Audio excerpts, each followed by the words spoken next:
परिबा दर आकाश छुआ बैग रे टंका नहीं पॉकेट रे आनिबे। परिबा दर एबे आकाश छुआ। कार्तिक न आसुणु प्राय मासे पूर्व परिबा दर अहेतुक वृद्धि पाइथिला।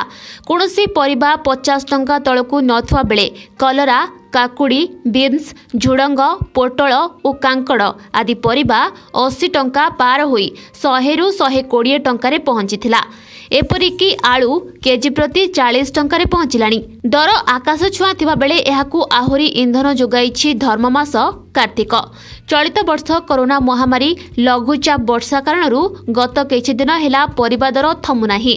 पुणी आज कार्तिक प्रवेश करुथबारु परिबा दर को नै ग्राहकंकु चिंता घारिलानी। एपरिकी आगकु परिबा दर आहुरी बढ़ी पारे बोली व्यवसायी माने कहिसंती। कार्तिक मास लोक माने जनसाधारण आइंस प्राय बहुत लोक हिंदू धर्म छाड़देवे तेणु परिया रेटा निहती भाव में कम रहा दरकार।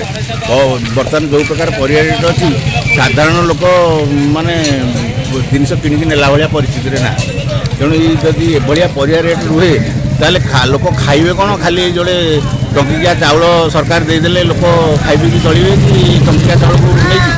बर्तमान परिया रेट कम आगे सरकार निहाती भाव में जोगाड़ विभाग को ये करी कम सारा ओडिशा रे बर्तमान खाली जे बेगुनिया रोचे ता नुह सारा ओडिशा रे बर्तमान ये परिस्थिति। एक नंबर हाटरे एबे मंडी रे व्यवसायी माने परिबा किलो पिछा 10 रु 20 टंका अधिक दे किणुछंती। खुचरा दर 15 रु 20 टंका अधिक रे बिक्री हेउछि। मंडी रे दाम अनुसार पोटल किलो पिछा 50 रु 55 टंका रहितवा बेले जन्नी किलो 30 टंका, झुडंग 45, बाईगण 45, कखारू 20 टंका, भेंडी 50, बीन्स 60, कांकड़ 55, बीट गाजर 55, आलू 40, पियाज 70 और टमाटो 55 टंका रही।